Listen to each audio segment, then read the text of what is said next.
everyone. I'm Mike Urbans. And I'm Denise Urbans. Welcome to It's Your Water Quick Tips series.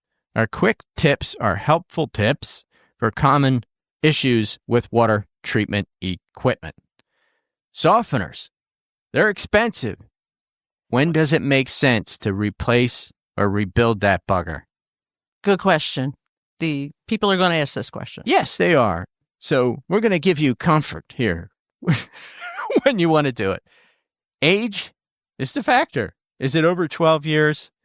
Some can go 20 years. It's really water quality dependent, how bad it was beat up. And you could see. And technology has changed. There's been a lot out there that, the good old dinosaurs, but 12, 15 years, time flies, and it's not performing the way it should.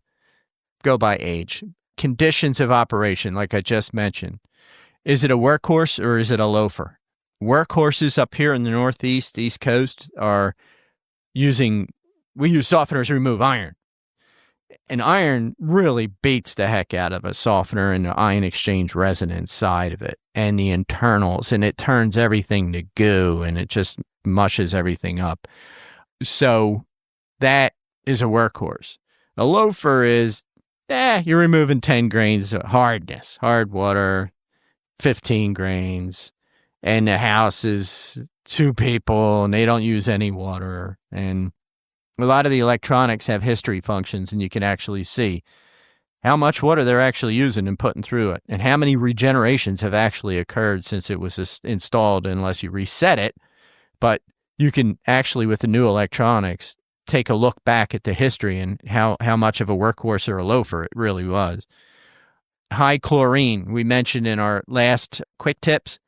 High chlorine, you can just rebed the resin and then add a carbon filter. If you're getting your resins turning to mush or shattering or disappearing in that bed, you're losing capacity.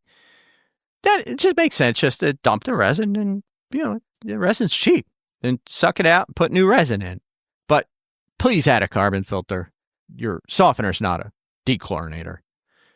Mentioned before, is it an iron hog? We have some softeners working on 20 parts per million of iron. It's mind-blowing, but it does. It works. The water's low TDS, soft kind of low hardness, and somewhat acidic. So softeners work really great, but it reaps havoc on the resin and the internals. If you start seeing that breakthrough, iron color, fouling, replace that and add an iron filter, then rebuild or replace the softener. But your technician would make that call. Is it really just a new seal kit and piston and resin, and just add an iron filter previously to the softener? And if you have to replace the softener, but if you're replacing the softener, add the iron filter is what I'm saying. You're making an investment with a new softener. Please protect it with an iron filter. It leaks. When my old friend said, Mike, when you get old, you start to leak. I said, you're right. And that's pretty much an indicator. You could replace the valve if the valve leaks. But if it's 15 years and it's been gone through a lot of cycles, my father always explained this to me. He said, if you replace the engine in the at 80,000 miles, you still have a transmission and rear or rest of your running parts with 80,000 miles on it. Now you have a strong engine running a weak transmission. So what can happen is if you put a strong valve on there, you could start seeing other things like the tank suddenly give up and leak. It's your call, but over 15 years, I'll keep going with that. I'll go back to the time thing. This is, a shameless plug, but Clack brand valves are, if you have a Clack, C-L-A-C-K, they're easily rebuilt economically, and consider rebuilding it before you replace it. They're like Legos. The valves can be, don't let anybody BS you. They're extremely easy to rebuild. And unless it's leaking out of a seam somewhere, you can rebuild those valves like a NASCAR pit crew. New piston, new seals. A technician can rebuild it like an NASCAR. Yeah. If you're a homeowner listening, the gig is up. It's a very easy to rebuild a clack valve. On iron removal, I keep going back to this. That really beats up softeners. Try a good dose of acid resin cleaner first. Or iron out, they call it, the sodium bisulfite, or a weak phosphoric acid called Res-Up or Res-Care. It's the blue liquid that your dealer would have.